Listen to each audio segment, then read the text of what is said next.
FM and 965thecave.com. Sports Talk Radio with a local angle, where we give opinions and analysis on what's happening in the world of sports, interview area coaches and players, and get you ready to start your day. Good morning. Now grab a flashlight, hiking boots, and a compass, because it's time to go inside the cave.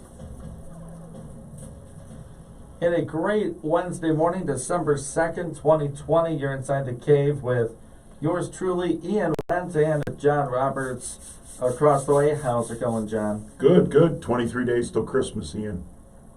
Counting down. Can't start too early this year, I'll tell you what. No kidding. We got a lot to get to today. Our top 16 NFL teams. We have thoughts on Michigan, thoughts on Michigan State, and the Detroit Lions. We'll continue that conversation. Michigan State football and basketball. As you may or may not have heard, they beat Duke last night at Duke, 75-69, and that's going to start us with our sports update. All right, here we go. Going back to some Lions talk. Jim Caldwell, remember him? He's kept pretty quiet since the Lions fired him after the 2017 season. In fact, outside of joining former safety Glover Quinn once a chat for once on Instagram, Caldwell has not spoken publicly about his time in Detroit at all. On Tuesday, he broke the silence during an appearance on the Adam Schefter podcast, and while he never once said the words, Matt Patricia, it wasn't hard to deduce why he thinks it didn't work for his successor in Detroit. So here's a quote. Here's the thing that's always kind of driven my entire philosophy in terms of coaching. You have to adapt your offense to your personnel, okay? You hopefully will get the kind of guy you want, but you have to adjust. For example, when we went into Detroit, there was a pretty good nucleus of players there, so why would I come in and change the nucleus? Didn't work for Caldwell in Detroit, but he clearly did some things right as well. When asked again about coaching in the NFL, he said, quote, I think the right situation, the right organization, absolutely. I'd be interested in it. I still got a lot left. So hearing from Jim Caldwell, first time in a few years. Interesting. From one coach to another, Michigan State's head coach Mel Tucker, he's preparing for the Buckeyes on Saturday. And Coach Tucker, quarterback Rocky Lombardi, and safety Xavier Henderson on Tuesday downplayed uncertainty about the game possibly being canceled due to COVID-19 concerns for the Buckeyes. The number 4 team in the country, they're dealing with positive COVID-19 results, including for their coach Ryan Day. That led to last week's game at Illinois being canceled. However, about an hour after Tucker finished speaking with the media Tuesday afternoon, Ohio State announced it will resume team activities Tuesday in preparation for Saturday's game at 2-3 Michigan State. The Spartans faced similar uncertainty 2 weeks ago when Maryland canceled the November 14th game against Ohio State. And then, Maryland had their own COVID issues and could not play the Spartans. Ryan Day's not going to coach on Saturday, though. He will not? He will not. That is confirmed. Mel Tucker's first top 10 win as Michigan State's coach. It's led to a national award. Tucker, in his first season leading the Spartans, Tuesday was named the Dodd Trophy Coach of the Week, following Michigan State's 29-20 win against number 8 Northwestern last week. The organization recognized Tucker for leading his team to a big win while also embodying the award's 3 pillars of scholarship, leadership, and integrity. So there we go.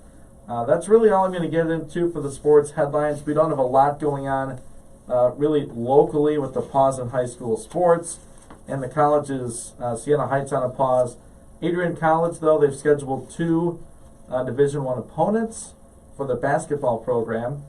They will be playing over in Fort Wayne this month, and they will be playing Eastern Michigan University. So stay tuned for that.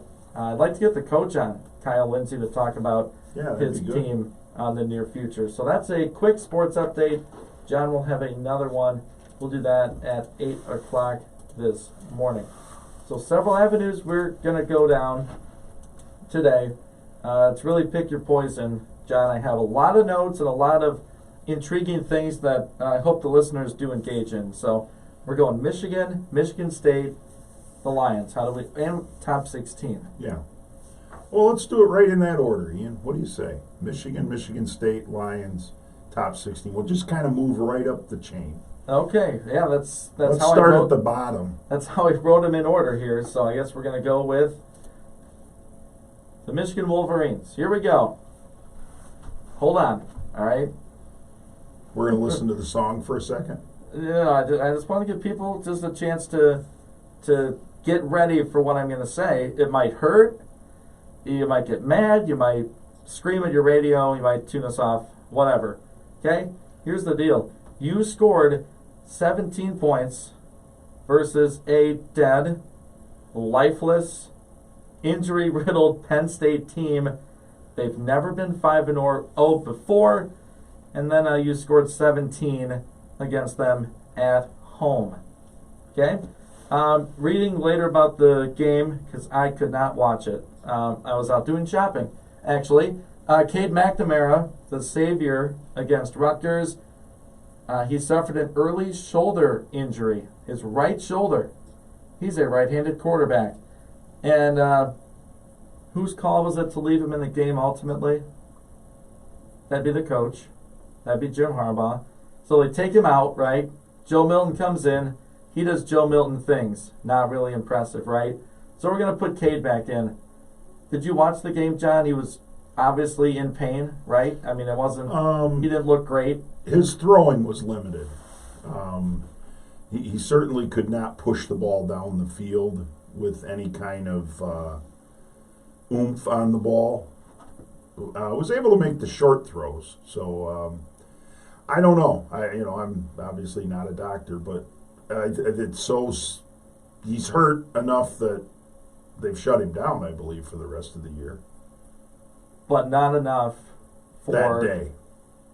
Jesus, Correct. Jim Harbaugh, to take him out of that game. So Correct. So McNamara ends 12 for 25, 91 yards. Okay, that's his line. So Joe Milton gets a couple, 3 drives. Right. So quarterback controversy, that's a fun word people like to throw around. You know, Mhm. there's competition. This guy's not great. He's not getting it done. Chicago Bears fans, you know what we're talking about. But the quarterback controversy. And Michigan State in the preseason, offseason. Yeah. Who's going to be the quarterback? We don't know. Michigan does not have a quarterback controversy, and here's why. You have a coaching controversy. You recruit near the top of the Big Ten. You are not Ohio State, okay? No one is in the Big No Ten. one is. Few are in the country. You have a coaching controversy with Jim Harbaugh, and it's been that conversation for plural years now. So what more really do U of M fans need to see for this year? Okay? So you lose to Michigan State, 27-24. You back that up by getting shellacked by Indiana. And then you get steamrolled by Wisconsin, a team that hadn't beaten Michigan at home since Long time. Long time. And then this last weekend, just pathetic against Penn State, 27-17. What more do you need to see, especially this year, to be like, okay, there's a coaching problem. How do we fix it? We don't know. We're not in the building. We're not with this program. We don't know. But I don't think it's a quarterback problem. I don't even think it's a defense problem. I think it's a coaching controversy. And how do you fix it? You can tune in to almost any station, radio, TV, blog, tweet. People are talking about it. They're not talking about Joe Milton's a failure or Cade McNamara's no good. I don't think they're saying that. At least what I'm hearing. No. Well, maybe more Milton than McNamara, just because we haven't seen enough of him. Well, some people did. Well, we haven't as fans. So, a couple final points here, and then we can sort of grasp all that, just get all your anger just bottled up, and then we can talk. 265-4000. There's no pulse with this team. The only thing that we saw was against Rutgers, and they got blowback for that, right? they kind of went over the top, beating Rutgers in triple overtime. But overall, no pulse. A year 6 with this guy, Jim Harbaugh. How's the quarterback whispering going? No one gave Sparty a chance this season. I didn't. But you could argue they were in a better spot quarterback-wise. Like Rocky had played some games, and they'd been developing something there. It's not awesome, but there's something there. U of M fans and leadership, they just need to, I think, right now, just quietly sign divorce papers, theoretically, and just go their separate ways.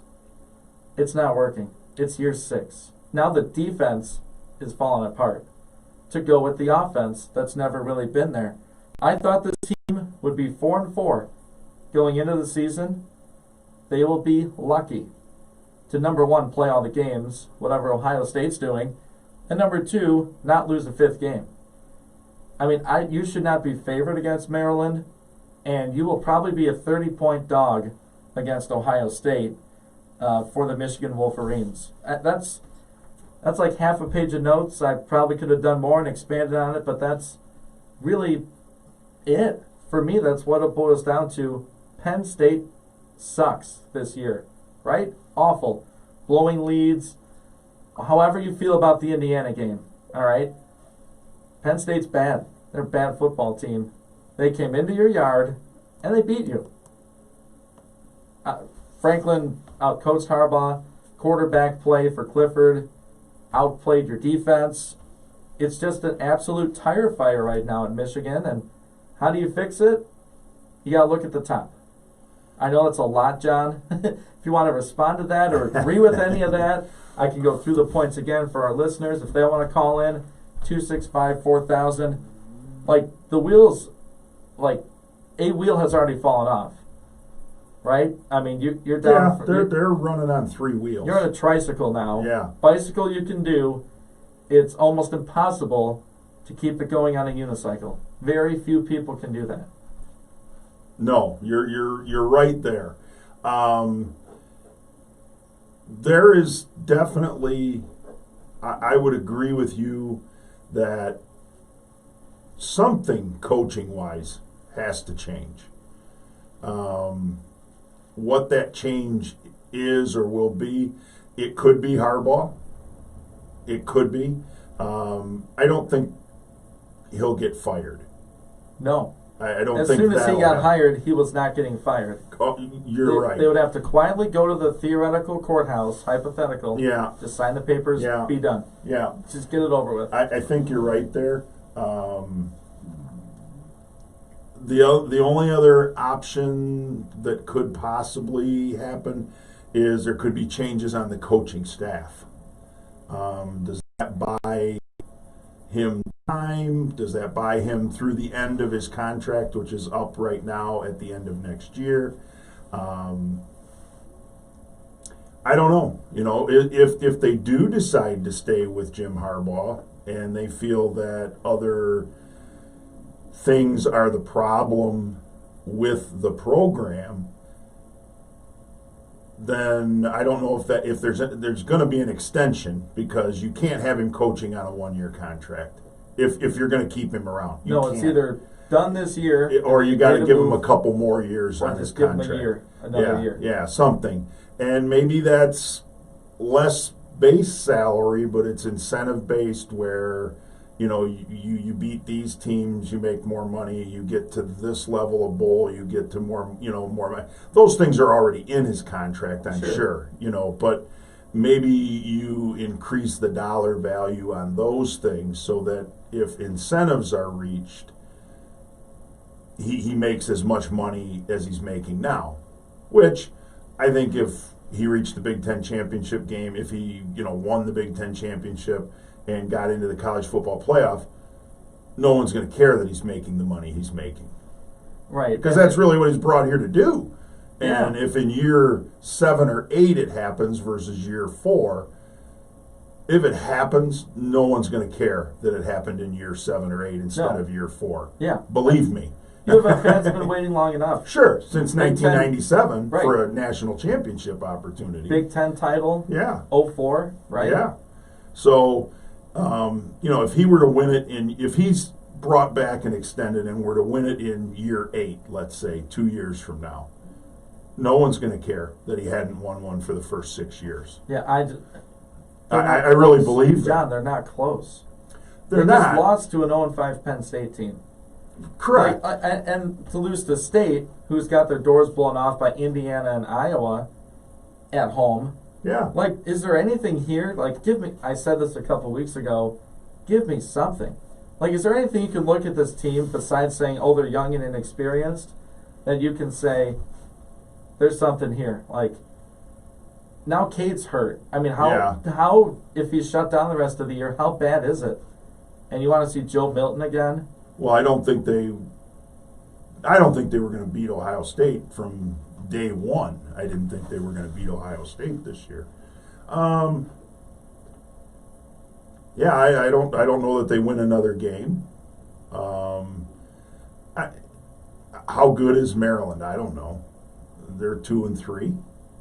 I mean, I'm saying they're 2-3, so they're not great. They're not, they're no great football program. So could they win that game with Joe Milton at quarterback?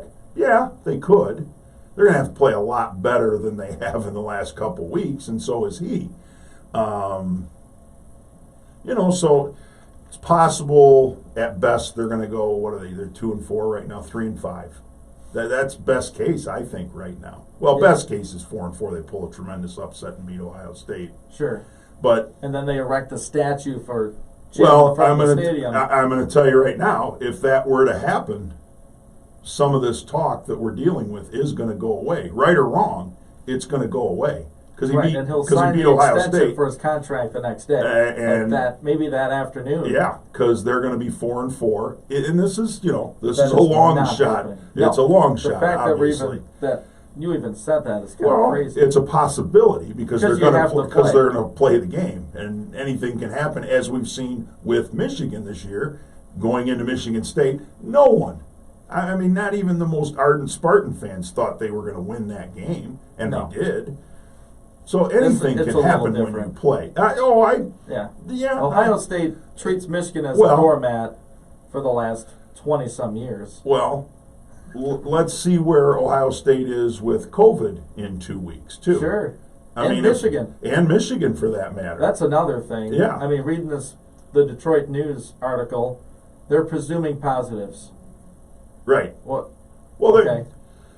did So they you go are back you to practice yesterday? Quarantining everyone? I don't think they did. No, I don't think I think they they've did. done 2 days Monday, of I knew virtual. they did like Yeah. Zoom meetings or whatever. That's another- Monday's probably not a heavy practice. I would guess No. it's not a heavy practice day. Anyways, it's probably a lot of position meetings and maybe work out in the weight room or something like that. But like presumed positive. Yeah, I'm not sure. I'm assuming that means there were Like positive, some guy's got a symptom and then they're getting tested and you say, well, we're pretty sure he's got it. or they were tested and they're not showing any symptoms, so they wanted to run another test and they're waiting on results, but they didn't want to practice to bring everybody together in case he is positive and now you got more infections. I don't know. I wish they'd be a little more transparent on that, right? It kind of It's leaves. tough to be, though, because of privacy laws. Well, Ryan Day has COVID. He's an employee, though. He's not a student. Right, but can't you say players? You we could, think yes. You players just have can't name symptoms them. and- Yes, sure. you just can't name Right, them. I'm not So- saying you need to say the guy. But Right, go right, like, right, oh, right, we right. think, We're going to find out who that is when they don't play. Sure. I mean, but at least the university didn't release the names. So, yeah, I think, so going back to where, do I think he's back next year, Jim Harbaugh? No, I don't think he will be. And I think it'll probably happen how you described. They're going to sit down after the season's over and they're going to say, look, this just isn't working out how we thought it would. You're one of ours. You played here. You're highly thought of as a player in the history of Michigan football. He really, going back, he really was kind of the first pro quarterback out of Bo's tenure in the Michigan. He was. Right. Sure. I mean, he was the first pro-style quarterback, really, that Bo coached. He kind of changed the direction. They were an option, almost like what the game's going to now, guy. This is before you were born, obviously, but Michigan had a lot of guys that were good runners, threw a little bit, and we're going back to that now. Guys need to be able to run and pass the ball. So, anyways, but they're Michigan, and there's a culture there, I think, that, as a fan that has been there, they're very loyal to, so he may get another year. Do I think he'll be back? No. I think, I think he could be coaching in the NFL next year, like a lot of other people think. Yeah, we'll see. And maybe not happens. Too far down the road. Look, I don't want to talk about that. Oh, I thought you were going to say not too far from Ann Arbor. He might Kane was bringing up some crazy stuff off the air that I'm not even going to speak on these airwaves. Okay. I don't think it deserves any discussion about that. And if Michigan people don't tweet at us or Facebook us and say, well, who are they going to hire? You're Michigan. You'll get someone. People want to coach there. And that's part of the reason why there's a part of me, though, that says he's going to be back. And whatever you think, they don't want to go through another Rich Rodriguez scenario. They thought he was the guy. He was going to come in and change everything, and, they don't want to go through that again. So that's where the hesitancy lies, is... Well, just because you date the wrong person for a while doesn't mean there's more fish in the sea. I get that. I understand that. There's a lot of excellent football coaches out there. They need to find a guy that's... But what are we basing that term excellent on? Well, they're winning where they're at now. Yes. Well, so was Rich Rodriguez. Yeah. If he'd have stayed at West Virginia, I'm going to guess West Virginia might be a national power right now. For sure, yeah. They'd be one of the better teams every year in the Big 12. Right. If he stayed there. Maybe if you give him enough more time, and that was a discussion for years ago. Yeah. Would it have worked at Michigan? Maybe. Could have. Sure. Running that type of style, but would it have translated to the Big Ten and how they play defense and all that? That's a radio discussion. Yeah, that's for like 10 years ago. ago. And that could be a whole show on the failures of Michigan coaches. Yeah. Show. But yeah, we got that out of the way, John. I know it's tough to hear it again, but I just wanted to bring us back to reality for what we're dealing with. Like, he's not competing against Wisconsin. It's Ohio State. Compete. Like, Brady Hoke teams that seemed like they fought and competed against Ohio State. Well, and his first few teams were like that. I just think, here's what I think. I just think for whatever reason, something changed in him. And you go back to his first couple years at Michigan, they were competitive. He was intense. He was into it. He was... Oh, you know what it was? And now he's not that guy anymore. He's not on the side. There's no animation. And I'm not saying you got to go up and down the sidelines like a crazy man, but you don't see the intensity in his coaching style that he had the first few years when they were winning games and they were competitive in big games and they won some big games. You know, I think it was quietly, and people might not want to admit it. They had trouble with the snap, and the ball is free. I think it happened even before that. Maybe that was the straw. Could We have need to been. take a break. Yet we can continue Michigan talk. If you want to call into the show, you're more than welcome to. 517-265-4000. We're on Facebook, Twitter, Instagram. Our email, sports@965thecave.com. We are streaming the show today live on our YouTube channel. That's on Lenawee Broadcasting Company. You're listening to Inside the Cave.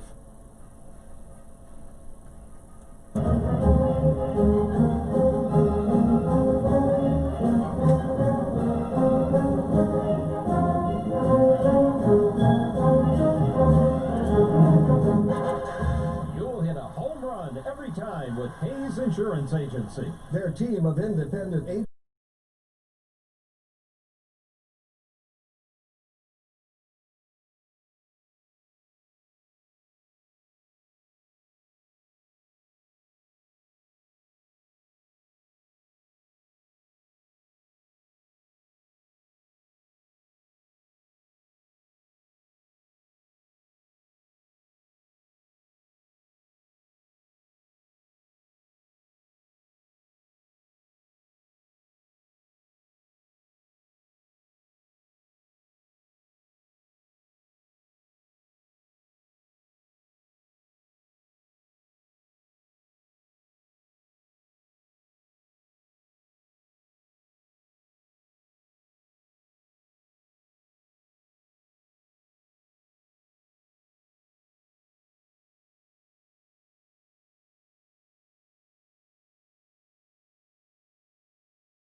what a weekend and what a start to the week to be a Michigan State Spartan fan. Welcome inside the cave. Ian Wentz, John Roberts with you. We're going to start with the football side of things for MSU. I have not been on the air since the upset win over Northwestern on Saturday for the Spartans. I have some thoughts here.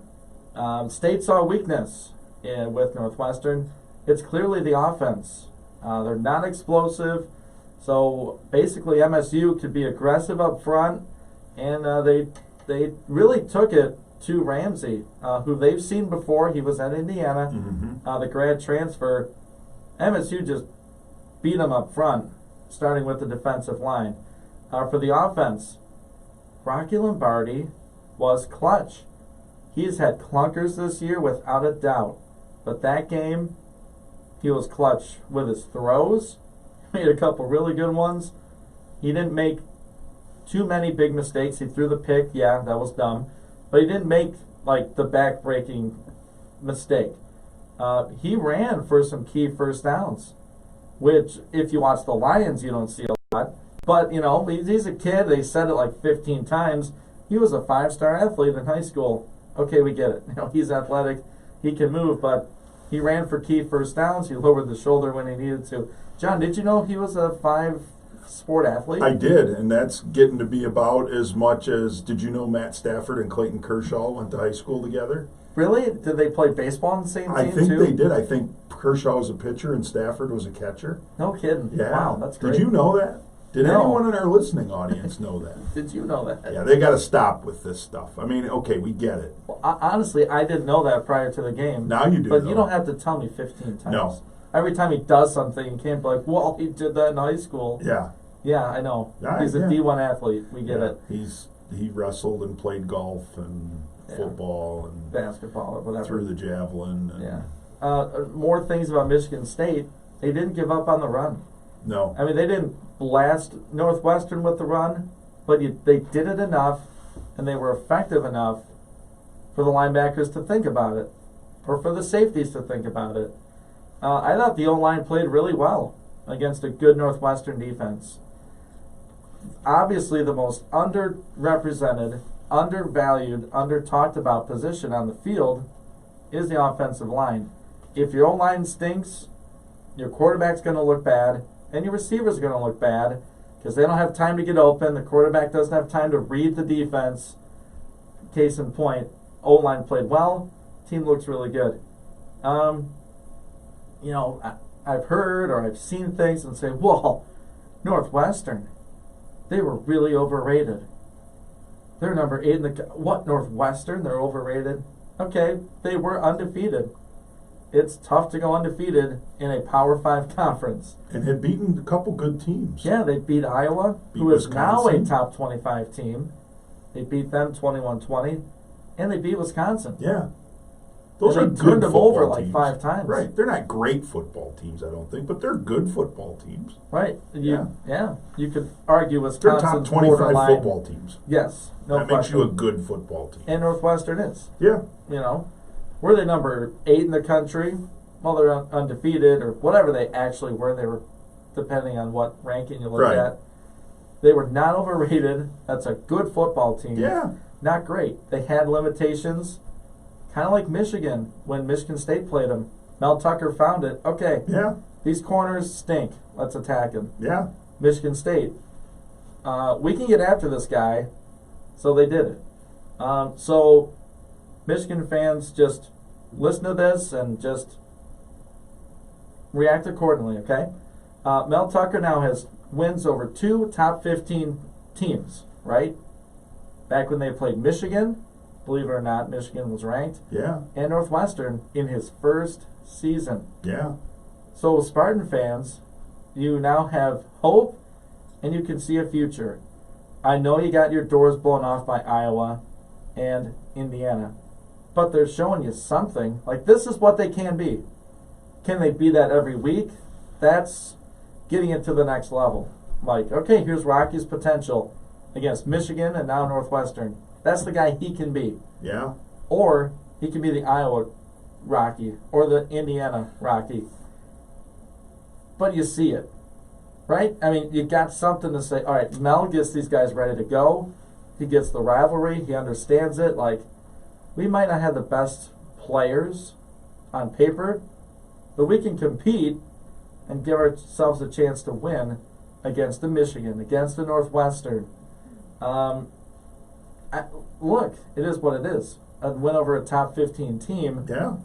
I don't know if it won't affect Northwestern going to the Big Ten championship. I think they're a lock. Wisconsin hasn't played enough, Right. and they've beaten Iowa, and Yeah. Iowa's game is canceled. Yeah, I believe think against Minnesota. I think So they're- Northwestern's in it anyway. Yeah, pretty. I mean, about as close to a lock as you can be. That's where they're at in the Big Ten West. Right, and it would have solidified it if they beat State. Like, they were playing for something, Northwestern was. Oh, To yeah. prove that you're a top 10 team, get to Yeah. the Big Ten championship, and State beat them. Are they a great team? No. Are they a good team? We've seen flashes, right, of a pretty good football team. There's things to give you hope as a Spartans fan. Yeah. Here's the nightmare, and I'll rain on the parade a little bit. Wait, I have some nightmare music here. Let me Ooh. find it. Man, you've been busy, Oh.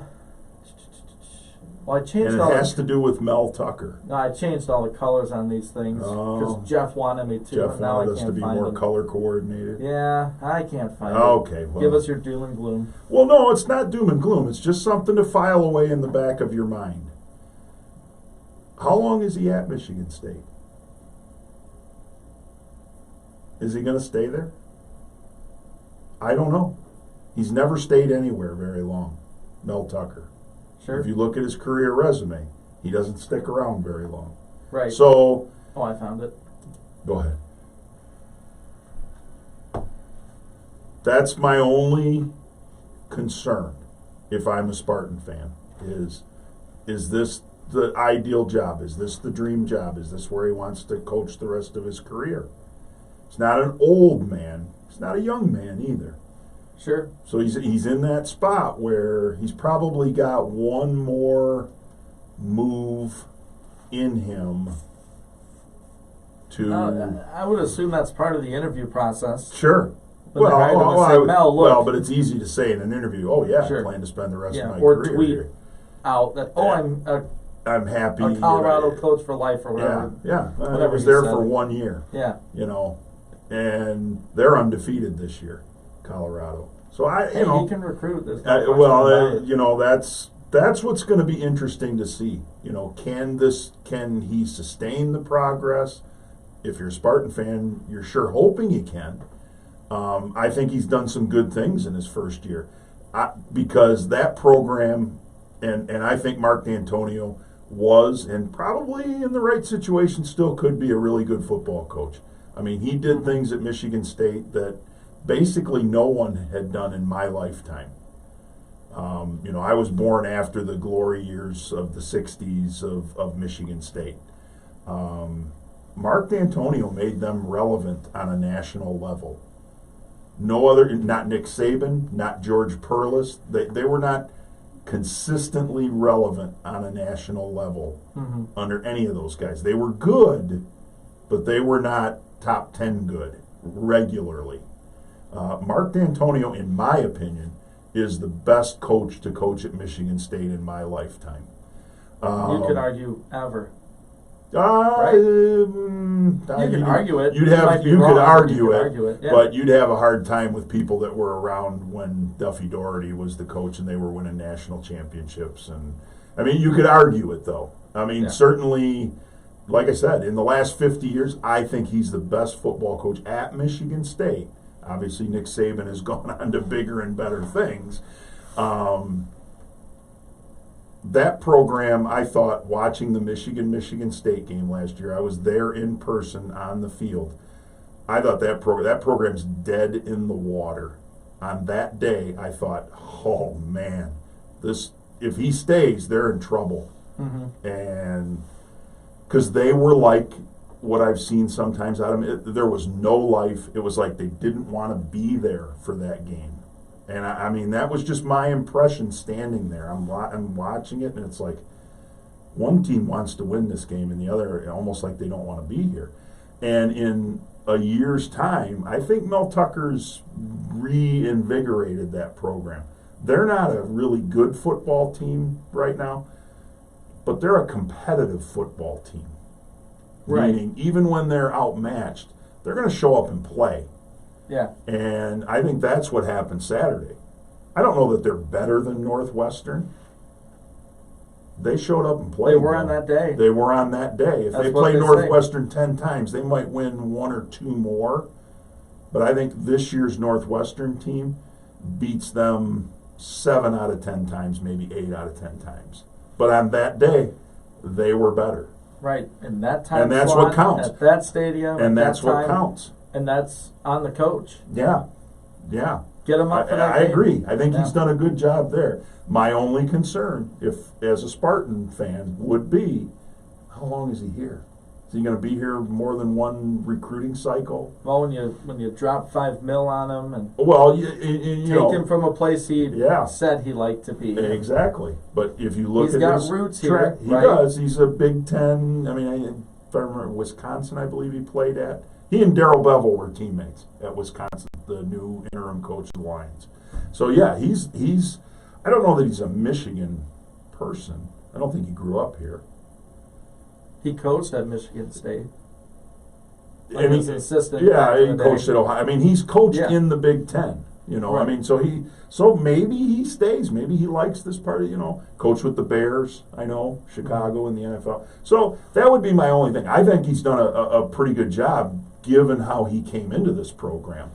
No recruiting really, no spring ball, different kind of preseason to get ready for the first game. No non-conference games to get ready for Big Ten play, and that's been. I think that's tougher than a lot of people realize. So we almost talked right through the break, but we had to get to it. Talking a big win for the Michigan We State got to football talk some program. MSU hoops. Yeah, we'll get some Spartan hoops in there. Program-defining win. It could be a season-defining win over Duke. And Coach Krzyzewski over there at Duke University would beat them. On to the next one for Michigan State. We'll take a break. We'll either talk about that or I got some Lions thoughts. We'll get to those at some point. And a top 16, we have to update our list. You're listening to Inside the Cave. Find us on all the social media you can find and on our YouTube channel, Lenaway Broadcasting Company. You are listening to Inside the Cave.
We're back inside the cave. Find us on social media, Facebook, Twitter, Instagram, 965 The Cave. Check us out on YouTube. We are streaming the show live today. That's on Lenawee Broadcasting Company YouTube channel. Ian Wentz, John Roberts, Inside the Cave, till 9 o'clock this morning. Glad to have you along for the ride. Someone who's not along for the ride, Matt Patricia, Bob Quinn, they are out as Lions head coach and GM, respectively. I got some thoughts. I know we've been talking all week, but again, not here till Wednesday, so if it's a warm take by this point, I don't care. I need to say it. I didn't think it would happen in season. We just want you to heat it up a little more. Sure, yeah, bring Reheat it back. it. Reheat it. Throw Throw it in the microwave. Yes.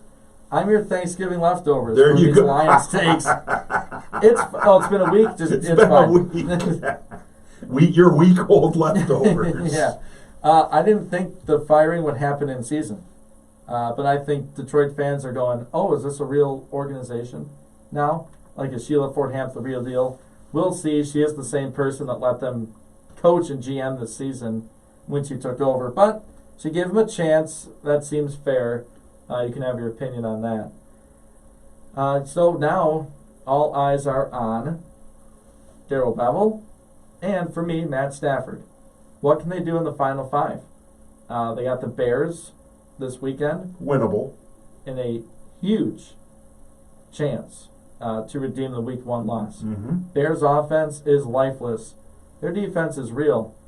They got embarrassed by the Packers. I mean, we might see the best Bears team this whole season against the Lions. Like, they're ready to go. It's a tough game to pick this week for me. It really is. Again, the Lions' defense, they have shown nothing this year, but they need help from the offense.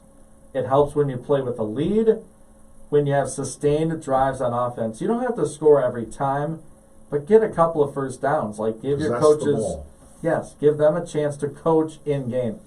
Give them a chance to do adjustments. Look at film. If you're going 3 and out, that's like a minute and a half. What are you going to learn and implement in a minute and a half? And minimal turnovers for the Lions moving forward. I think they've done a pretty good job. Really, I think 1 fumble lost, and I think 8 picks from Stafford. That's not awful. You can make that work. No. Overall, I think this is the big overarching theme that people need to look at, and they need to do for themselves. This is an audition for Darrell Bevell and Matthew Stafford. Here's the hot take part of this. I don't think it will be for Detroit. I think Matt Stafford is playing to say, I'm finally done here. Get me somewhere where either I can win or just another place. Been here too long. We haven't won enough. You guys haven't made the coaches work, the players work, this, that, the other thing. I'm done. And Darrell Bevell, whether he wants to coach here or not, people are going to be looking at him. Should he stay here? I don't know. But for Matt Stafford, this could be it. You know, like a team that's not getting Trevor Lawrence, who's going to start right away. Like a Justin Fields or Trask, is that his name from Florida? Kyle Trask, yep. Like, he might not start week 1. Like, if you're Jacksonville, or let's say Dallas goes in that direction, or the Washington football team, wouldn't it be nice to have Matt Stafford for a season or two?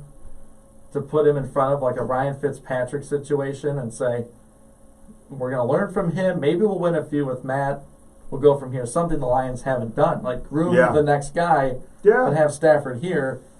I think it's an audition for Matt to say, look, I still got it. Maybe he goes to a team that's almost a contender but needs a quarterback. Who is that team? We don't know yet. We'll find out when the season's over. Do you think that's crazy, hot take, radio guy just saying whatever for Stafford to be auditioning for a different team? You can say it is. No. I think he's auditioning for something. Whether it's to stay in Detroit, and I'm not so sure the scenario you just talked about with the whole mentor thing, that could happen in Detroit. They could draft the next guy this year. It could. Yes. I don't know that they'll draft him with a first-round pick. but maybe second or third round and say, you know what, you got this guy. You don't have to play right away. Kind of like Tua in Miami. You don't have to play right away. You may not even play this season. You'll be the backup. You're going to learn. We'll get you some game. You know, there's going to be some game time, obviously, somewhere along the way during the season. And then we move on. The thing that everybody needs to keep in mind about Matt Stafford and next year is the salary cap for the 2021 season is going to be less than what it is this year. Matt Stafford is a $20 million cap hit if he's not with the Detroit Lions next year. It's a lot of money. It is. That's a couple, 3 players that you could sign if you this have is that. a total 20. rebuild still. It right? is. So do you care about the money then? I don't weigh your know. options. How close do you feel you are to contending if you're the Ford family? All right, hour number 2 coming up next inside the cave. Ian Wentz and John Roberts will be back with your sports headlines at 8 o'clock.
And 96.5thecave.com.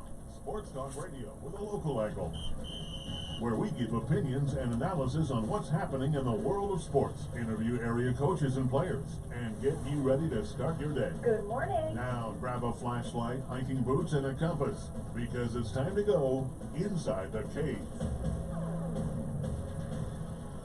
We're into our second hour of Inside the Cave. A good Wednesday morning to you. Ian Wentz, John Roberts, here till 9 on 96.5 FM and streaming on 965thecave.com. We're also live on our YouTube channel. That's on Lenawee Broadcasting Company, so check that out. It's hour number 2 coming up.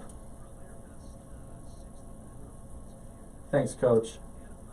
Those might be my 2 favorite drops of all time. You I will like that not one. get rid of them. It's good for the second hour. It is, yeah. 60-minute performance. We've talked Michigan State football. We'll get to MSU basketball in a moment. I have more thoughts on the NFL, our top 16, and an interview with the Adrian College men's NCAA ice hockey coach, Adam Krug, coming up later in the show. But right now, it's John with a sports update. Thanks, Ian. Jim Caldwell has kept pretty quiet since the Detroit Lions fired him after the 2017 season. In fact, outside of joining former safety Glover Quinn, once for a chat on Instagram, Caldwell hasn't spoken publicly about his time in Detroit at all. On Tuesday, he broke that silence during an appearance on the Adam Schefter podcast. And while he never once said the words Matt Patricia, it wasn't hard to deduce why he thinks it didn't work for his successor in Detroit. Here's the thing that always kind of driven my entire philosophy in terms of coaching, Caldwell told Schefter. You have to adapt your offense to your personnel, okay? You hopefully will get the kind of guy you want, but you have to adjust. For example, when we went into Detroit, there was a pretty good nucleus of players there. So why would I come in and change the nucleus? It didn't work for Caldwell in Detroit, but he clearly did some things right as well. When asked again about coaching in the NFL, he said, I think the right situation, the right organization, absolutely I'd be interested. I still got a lot left. So Jim Caldwell, maybe starting his campaign for another job. Michigan State is preparing to host Ohio State on Saturday. Coach Mel Tucker, quarterback Rocky Lombardi, and safety Xavier Henderson on Tuesday downplayed uncertainty about the game possibly being canceled due to COVID-19 concerns for the Buckeyes. Ohio State head coach Ryan Day will not coach the game this Saturday, so we will see where that one goes. But as of right now, it looks like it's going to be played because Ohio State has resumed football activities just without Coach Day. Last night, Michigan State went to Cameron Indoor Stadium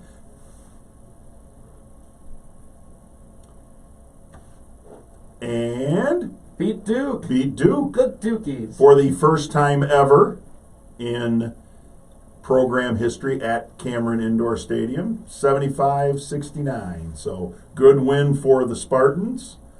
Great win. Great win. Good win. Come on. Yeah, it's a really good win. A great win. It'd be a John. great. It'd be great if we beat them by 10. No, well, yes, but it would have been great. It's a really good, really good win. Oh my! It would have gosh. been a great win if there would have been fans in the stands.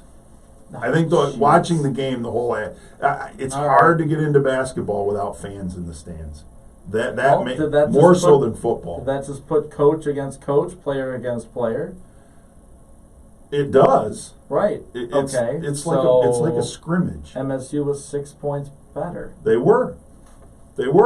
I watched. I mean, okay. I kind of watched the game. They look good. They've looked good this season. I think they're a good basketball team. A really good basketball team. A really good basketball team. You will not say great. Okay. I don't know. All right. Keep going. We need to go. I don't like to give out greats until the end. We'll debate it after your update. Yeah. No, they're really good. Okay. Mel Tucker's first top 10 win as Michigan State's coach led to a national award on Tuesday. He was named the Dodd Trophy. That was really good. Coach really good award. And their win over Northwestern was really good. It wasn't great. It was really good. Oh my God, I can't believe you. Yeah, not believe that is the update.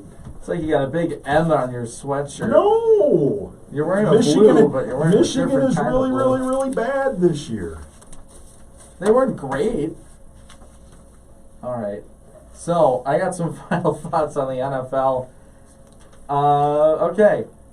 I got my Lions bit out of the way. That's old news at this point. We'll continue to talk about it as they go through the GM and coaching search. Yeah. And when they lose to the Bears, we'll talk about it again. Come on, you got to have some faith. So everyone watched Philadelphia, and everyone talked about it yesterday. I'm going to talk about it today. At some point during that broadcast, I thought, legitimately, he's that kid from North Dakota State. Why did we anoint him like the best football player on the field that one season when we thought he was? Kid from North Dakota State. I mean, we've seen those stories before, but like, he's missing throws, people are seeing he's missing reads. Like, this isn't a kid from Oklahoma, LSU, or Clemson, or you can argue Michigan State for quarterbacks, or Michigan with Tom Brady. I mean, that's who he is. That's where he went to school. That's kind of who he's becoming, you know. He's regressed. He's back to the median of just being okay. Yeah, I haven't heard anyone bring that up in any national, regional thing. It's like, maybe he is that kid from North Dakota State. Just maybe. Maybe. That's what he looked like on Monday night. They're struggling. Of course, they're never healthy, and I'm not blaming everything on injuries, but they don't look like the same team that won a Super Bowl. No, they don't. That's my 30 seconds on the Eagles, and I can't believe I talked about them on the air after you had them ranked in your top 16. There's a reason we haven't really talked about Dallas either. Yeah, we don't want to talk about either one of them. No. And with the NFL, I'm a Steeler fan. I've said it on the air. Whatever. I'm a fan of the team. I'm also critical of them, as I have been on the show a few times.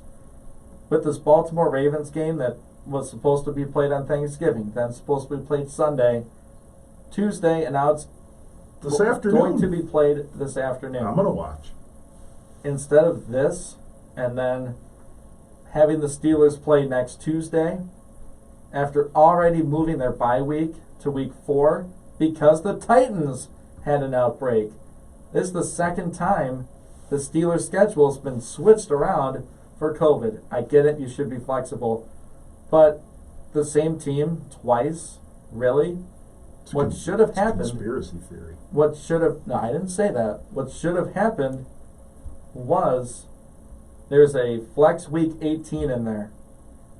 But then you say, Ian, why have them only play on the week 18? That's not fair to them if they have to turn around and play again on the wild card. Why can't you add a second bye week for every team this last 5 weeks? So that would be the Steelers' bye. They would play week 18 along with several others in the NFL. Because this week is the last bye week, right? Yes. The Bucs have a bye. I'm gonna look that up. I'm pretty sure that's the way it goes. You're right. So why couldn't you just add a second one in there? I know you risk another COVID situation, Yeah. but instead of rescheduling this game 3 times, Tampa Bay and could that Carolina have made are on the bye. could that have made some sense to add a second bye week? I don't know that you could do it now. If you did it before the beginning of the season, Or said you'll get 1 bye in the first 8 games and a bye in the next 8. You could even I schedule don't know how it. much that would extend the season, though. It might A week. extend it more than a week. If every team gets 2 byes, I don't have my scheduling hat on. Well, they have 17 weeks with 1 bye. So they Right. would have a week 18, but you would have a second bye starting this week. I think you're right. I'm almost thinking there might have to be a 19th week to give everybody a second bye, but I could be wrong. Well, after this week, everyone's had their bye. Right. So they have 'Cause one the more. Panthers and Bucks are the last Right. 2 teams. So you have probably. 5 games left, right? Yeah. After this? Yeah. So you make it 6 weeks, figure in the buys. I don't know. That seemed like something they they could And maybe possibly they did do with the consider that. flexibility of scheduling this year. That seems more of a, and it, I don't want to use the word fair. That sounds lazy, but it seemed like a solution. Life that, isn't that fair, they, Ian. I know that they could have talked about, like with the Broncos. Kudos to the young man who played Yeah. quarterback for them, Yeah. but He was one of our winners of the week. I on Monday. did hear that on Monday morning. But do you really want to watch that? No. Well, it was fast, and you got to watch another game because it ended so quick because they ran the ball so much. Yeah, I mean, it was a 4 o'clock game. It was over by like 5:45. Took like it was almost less than 2 hours to play the game. yeah. That's my only real take on that. Everyone's heard all the talk about Steelers Ravens and how they Yeah. postponed and how the Ravens got all these COVID cases. I just hope the Steelers don't lose today because that's all we're going to hear about is if they lose today. That how this being Yeah, if moved RG3 around. goes out and beats them Well, because Lamar's not playing. I know. My fantasy team, there's no time for that, but No. I had a full bench full of COVID inactive players. I had to pick up like not Ryan Tannehill, the guy who replaced him, Fitzpatrick. Yes. I had to pick up Fitzmagic. It was either him or Daniel Jones. Good thing I picked up him because Jones is hurt. Yeah. So yeah, that's it on the NFL. That's my final little take Okay. on that. Is why didn't you throw in an extra bye week right now, Possible. especially with the big time switching of the game time and all that. Yeah. So Yeah. we get to our top 16 in a second. We have a couple minutes. We have to talk about MSU beating Yeah, we Duke. do. I mean, it's not like it's MSU and Eastern, and they beat them by I was 6 on the hoping you road. didn't say Central. I didn't. I know you said Eastern. State shot 42%. Duke shot 32%. Spartans were 5 for 20 from 3. Duke was 5 of 23. Free throws could have beaten them by more. State was only 64%, 16 of 25. So there's something Coach Izzo said, I'm sure. It's like, you got to be better on free throws. Oh, there's no question. Because you don't have screaming Duke fans waving those That's right. noisemaker They had things prepared around. for that, maybe. Yeah, maybe maybe they did. Now it's like, okay. No, they didn't prepare for that. But you got Rocket Watts, 20 points. Aaron Henry, Yeah. young man, getting 14. Joey Hauser chipping in 11. Josh Langford playing 29 minutes, 3 points. Okay, he must have had to work on defense for Michigan State, but They're a really, really good team. if you're in the top 10, you can say they're a little better than that. Well, it's early. Right. Let's well, see. you can It's say it not now. how you start, Ian. It's how you finish. Correct. And I think they'll be in the top 10 at the end of the year? Yes. But a lot can happen between now and then. It can. Oh, speaking of things happening, I do have to grab some copy to read because we have Yes. something coming up that relates to this that you Yes. alluded to earlier in the Yes. show. If you're paying attention to our talk about Michigan State basketball, that's going to be our It's right now. go It's happening right now. right now. So let's get some. You read the copy, I'll read the question. All right, let's get some trivia music up in here. So today's trivia question is being brought to you. That's right, you. By Maple City Auto Wash on Main Street next to Speedway gas station. First correct answer will receive a free car wash. Can I win this? The contest I don't think will be, employees of the station are Yeah. eligible. all right. The contest will be running every other week on WLEN and every week here on 96.5 The Cave until November 2021. All winners from both stations will be entered in for a chance to win a free 1-year membership for unlimited car washes. One winner per station per year. So call us with your correct answer at 517-265-4000 as soon as you know, right after John gives you our Maple City Car Wash trivia question.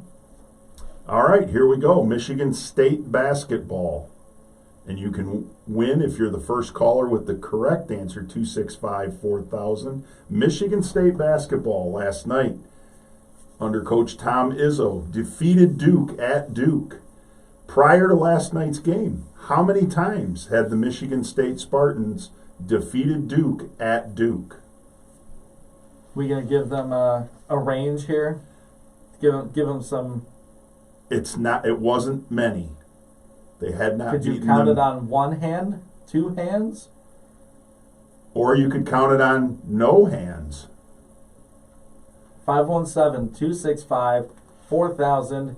The question, how many wins under Izzo or just overall? I believe you could go back throughout the history of the program, but we'll say under Izzo. But under Izzo. Beating Duke at Duke. They did it last night. Not on a neutral floor. Right. At Duke, at Cameron Indoor Stadium.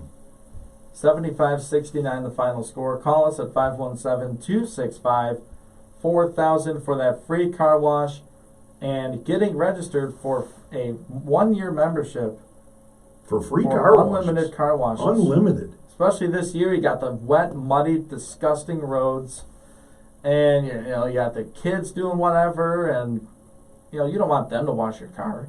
Just go get it done. Yeah. We can get you For one free free. car wash for free right now. For a year. Right, and then you How get in that contest. 2021 is it to have a year of free car washes? It's great. That'd be a lot better than 2020. Yeah. Okay. That's it. That's the question. Call us. 517-265-4000. Our first caller will get that free car wash. If they have the correct answer. Right, they have to have the Yeah, right You gotta one. be right. You can't just be the first caller. True. That's kind of how the contest works. So, we get that call in. We will get them on the air and get the right answer. Absolutely. Today's trivia, it's been brought to you by Maple City Auto Wash, home of the best free vacuums. Almost forgot about the vacuums. And they have carpet mat cleaners. Inside So you and get out. your inside clean, and then we help you out on the outside. Be sure to check out their membership packages for big savings, great deals on gift cards for all occasions. Gift card, Christmas, my goodness, great deal. Who doesn't love a clean car? Maple City Auto Wash gets your vehicle clean, dry, and shiny every time. With that, we do have a phone call coming through the lines at 265-4000. So, John, let's get to it and hopefully talk to our winner here this morning. Hello, caller. You're on Inside the Cave. Are you calling for the trivia today? All right. So, how many times prior to last night had Michigan State won at Duke? That is correct. That was the first ever win for Michigan State at Duke. Caller, what's your first name, first off? Robert? All right, Robert, thanks so much for calling in. We'll keep you around here off the air just to get the information so you can get your free car wash, all right? All right, awesome stuff. And again, that's Robert. Our trivia question got it right. Got The it right. Maple City Auto Great Wash job. for Robert. So That's we're going to take a break. We'll be back with more Inside the Cave here in just a moment here on 96.5 The Cave and 965thecave.com.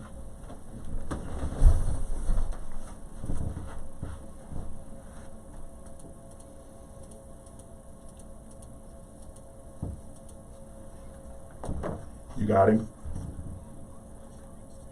Yeah. Can you go grab the book?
where Lenawee County tunes for sports.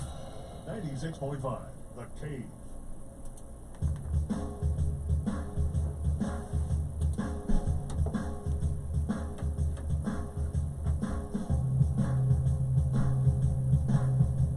Welcome back inside the cave on a Wednesday morning, December 2nd, 2020.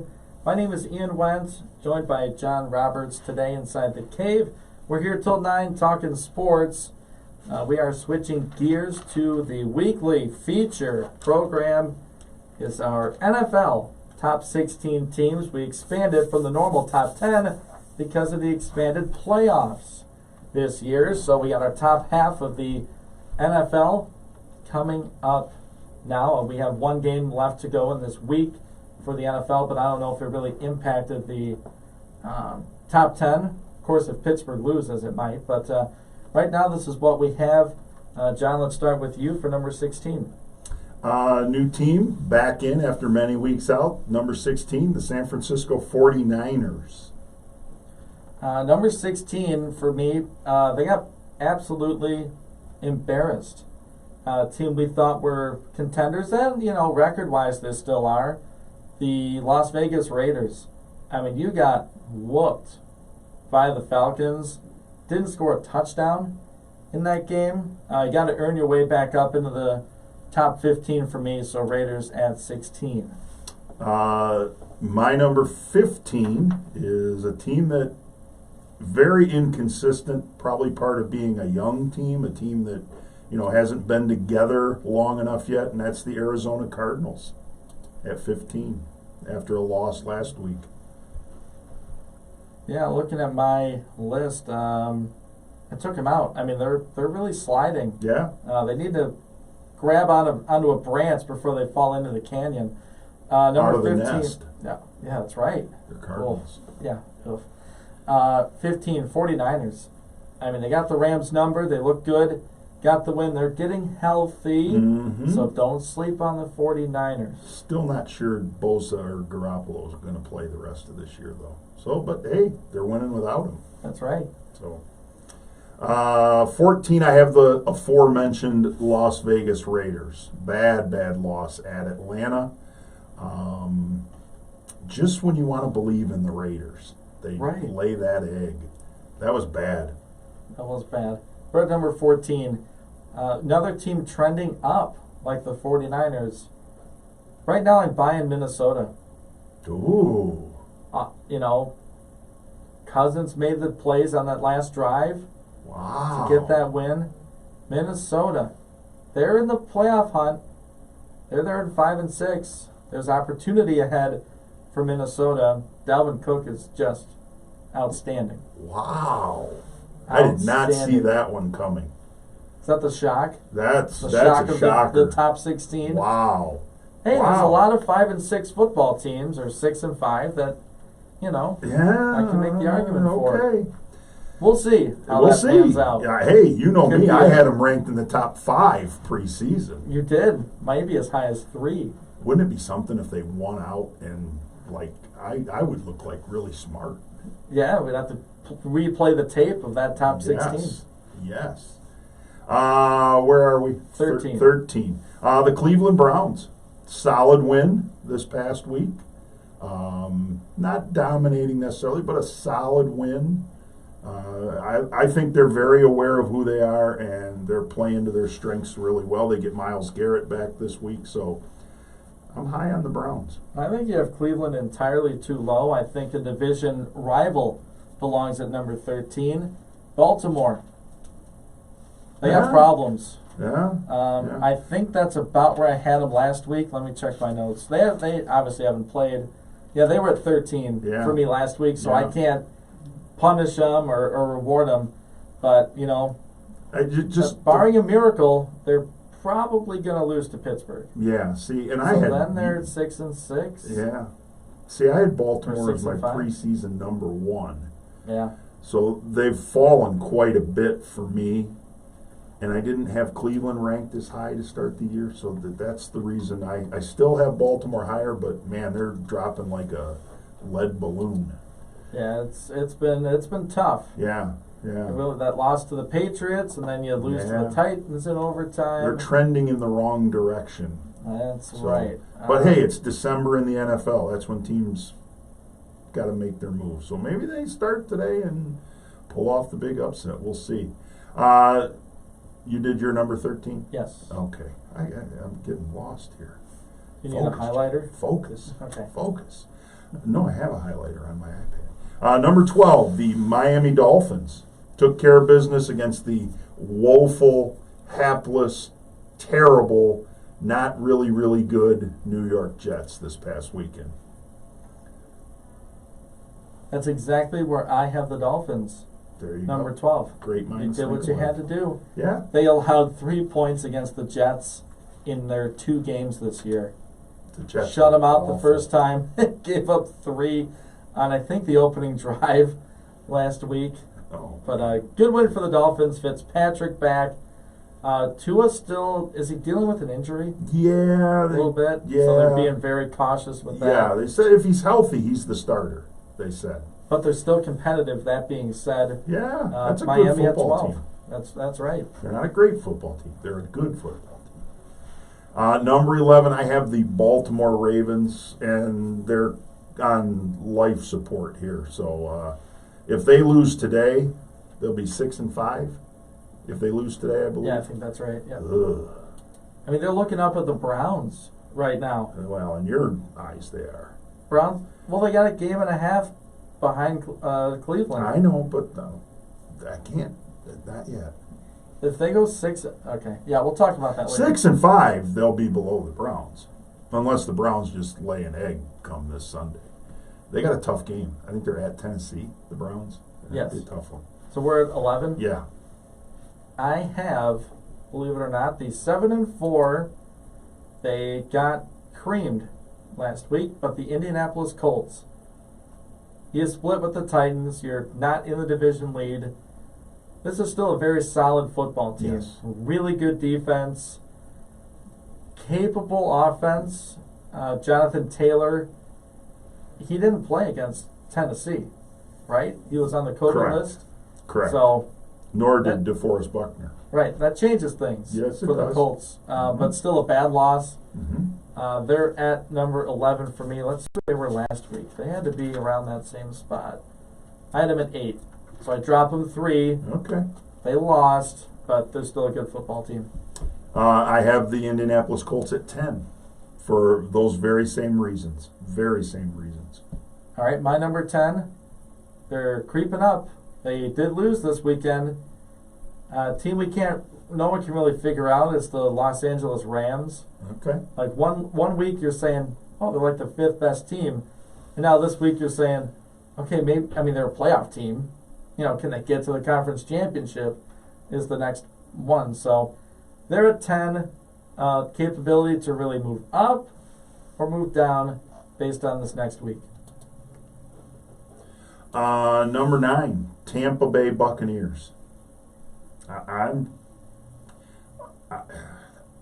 We're in week 13.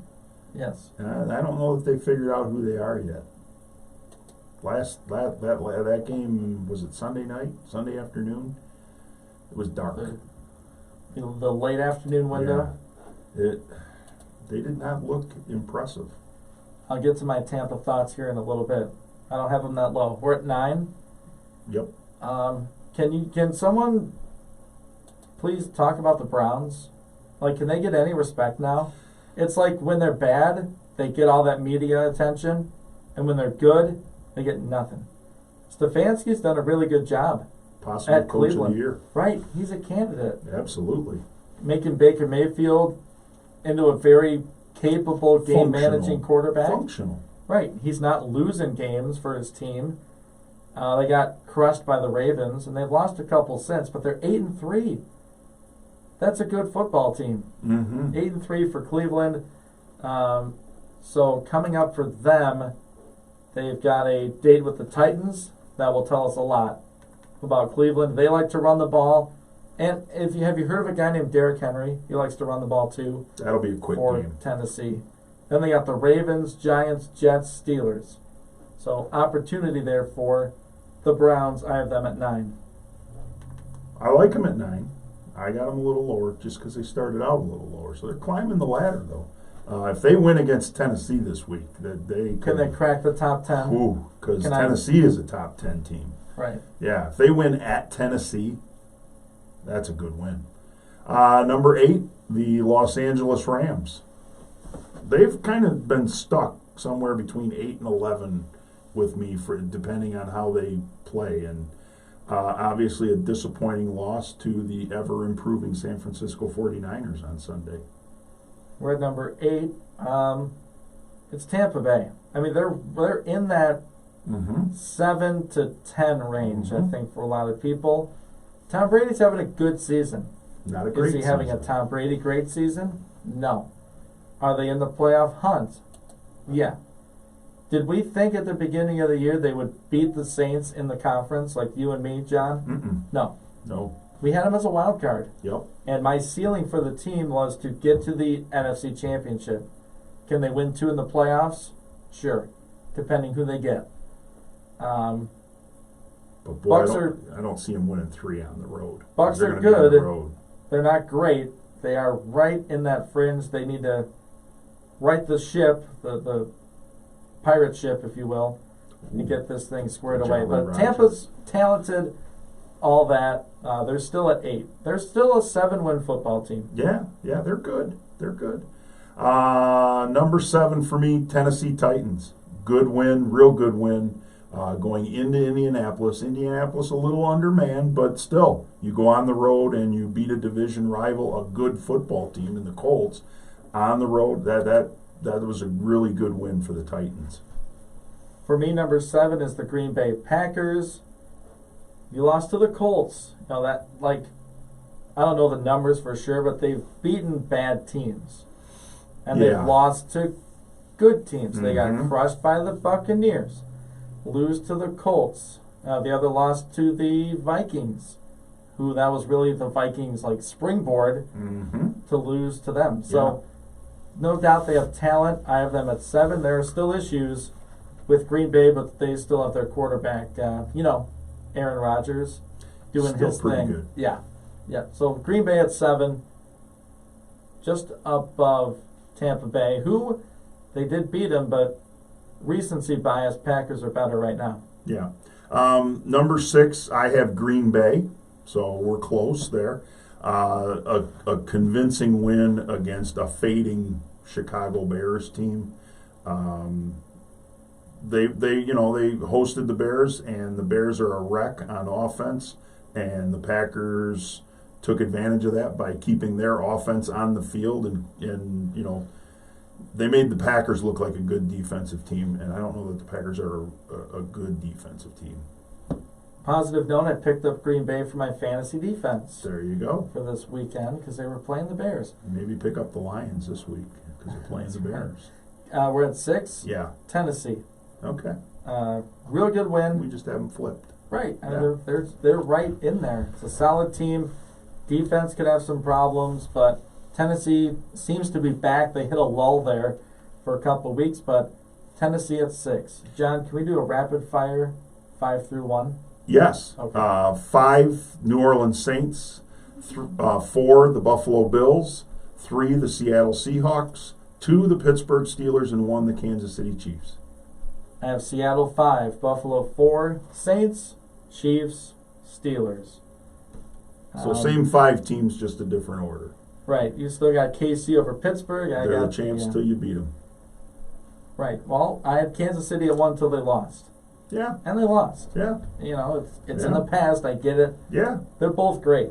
Yes. The top They 2 looked impressive are, beating Tampa Bay. right now are really undisputed for the top 2. I agree. 3 through It's those 2 and everybody 32 else. you can debate on. But Yeah.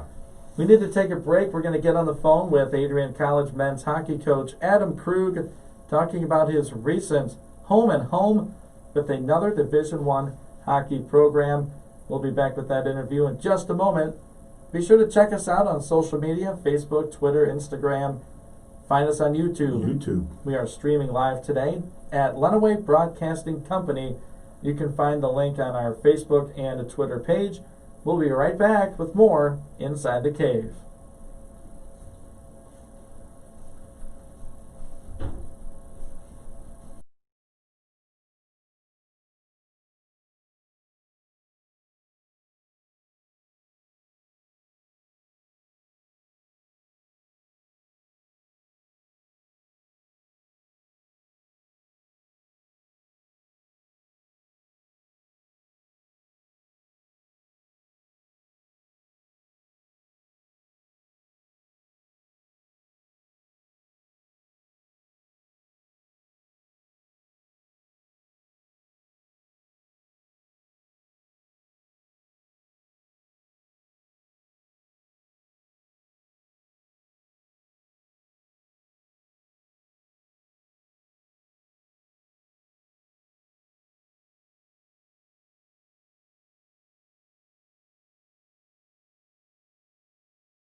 tough job, but somebody's got to do it. 96.5, The Cave.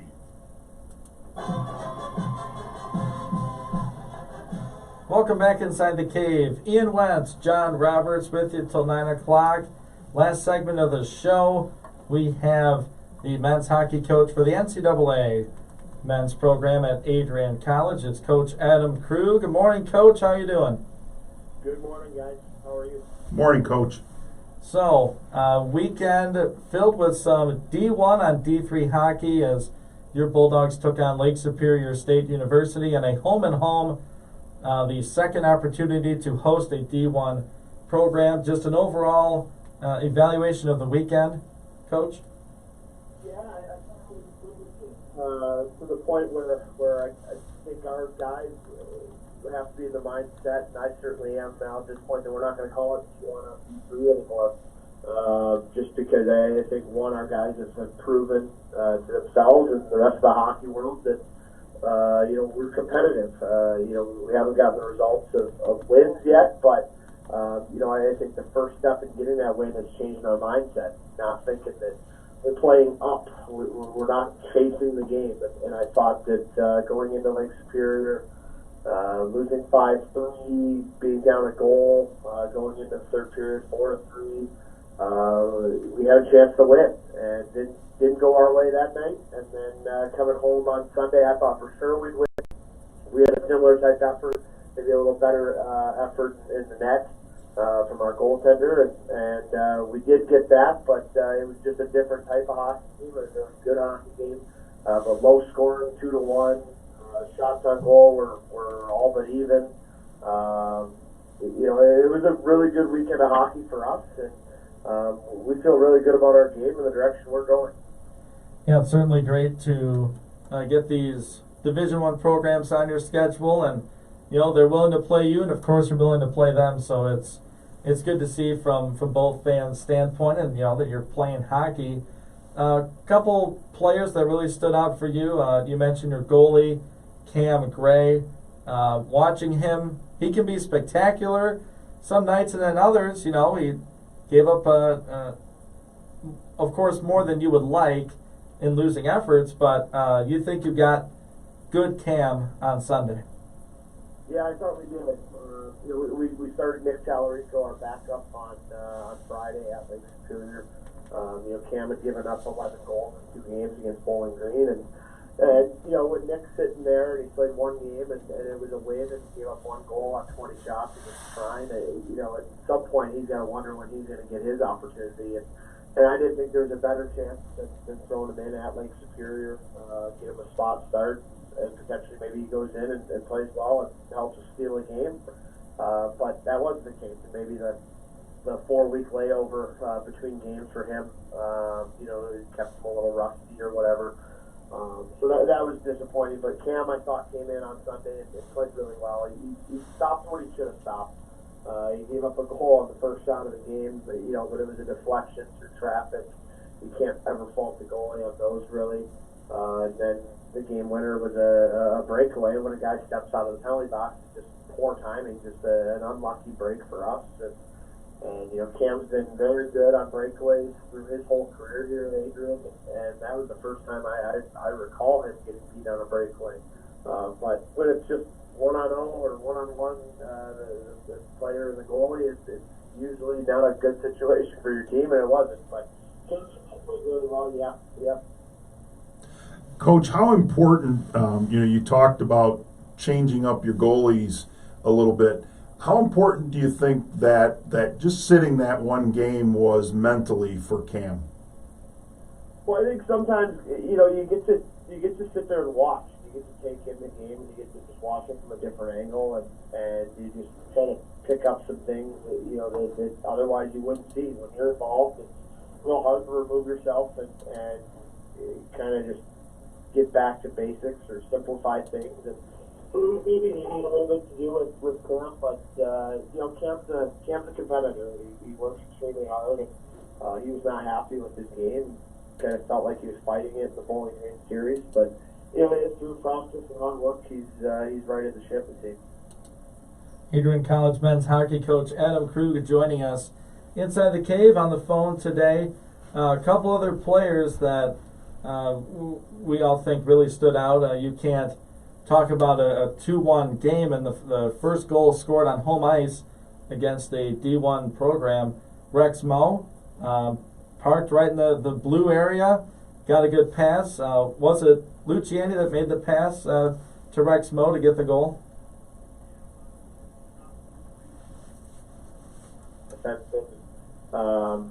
Puck went wide, and Luch hunted it down and made a play in the net front. And Connor May was there, and I think he ended up ultimately bumping it over to Rex for a tap. And so we'll take that. But you gotta get guys in the blue paint. You gotta get guys to the net front. Not all goals are gonna be pretty. They're not gonna be 2-on-1s or breakaways. Sometimes you just need a greasy one. And I thought that play there, we got it. And those are the kind of goals Rex scores. For a big guy, he's hard to defend. He's hard to kind of clear out of that area. And, he's got really good hands. So, it's no surprise that he was the one finishing there. Yeah, you mentioned those gritty grinder kind of guys. They're so critical to really any team's success in any sport. I mean, you're going to have the guys that consistently grab the headlines, but certainly having a guy like Mo is so important to team success. Yeah, and John, I think that Rex is a 5-tool player in a way. You hear about that in baseball and other sports. I think hockey, you have a lot of guys that can do a lot of different things as well. And Rex is one of the guys, he's got tons of skill. But he's 6'5", and if you're 6'5" and 210 pounds or whatever he is, and have skill, you got to play like a lion. You can't play like a pussycat. So. I think that Rex, when he's on, he's playing hard and gritty, and that's what makes him a good player. And we've got several guys that can kind of play gritty and get to those dirty areas of the ice that we call it. Figure out ways to produce. Adrian College men's hockey coach Adam Krug joining us on the phone line inside the cave. So we got Cam Gray, Rex Moe. Who you think, and we agree, I had a pretty good weekend. Cam Gray playing on Sunday, of course. Was there another guy in the lineup, Coach, that you thought sort of stood out and played well? There's a handful of guys. I mean, a couple I'll highlight. Jaden Shields, the freshman defenseman, had a tough night up at Lake Superior. Played okay, but on the score sheet he was -5. He's out for all 5 Lake Superior goals against. But looking at video, you can't really fault him for any of them. Maybe 1 or 2 of them you wish he would have done something a little bit differently. But I thought he had a heck of a bounce back game. At home against Lake Superior. He had a real nice assist as well at Lake Superior. He's just a freshman, offensive freshman defenseman that is I think he's turning a corner here. He's turned into a nice player for us. And then Andrew Ballant, a lot of our fans like him. The way he plays so hard. He's a hard-nosed kid. Scored a heck of a goal at Lake State to get us on the score sheet, and I thought he played really well. Played with a lot of energy at home as well in the game, and then I'd also highlight Sam Ruffin, who's been a very good player for us. Scored a goal there at Lake State, and was another guy that I can just rely on to play a lot of minutes all the time. So a couple tough losses over the weekend for Adrian College men's hockey against D1 programs. Coach, well, hopefully we get more on the schedule before conference play starts up, and if we do, we'll be sure to get an update here on the Cave. Yeah, we got a bunch of stuff going on. We got some more D1 games penciled in, and just after the new year, we hope to have an announcement out soon. All right, sounds good. Adrian College men's hockey coach Adam Krug joining us inside the Cave. Coach, thanks for your time. Thanks, Coach. Thank you. Thanks, John. All right, there we go. So a pair of losses for the Bulldogs, but they are competing against D1 competition on the ice.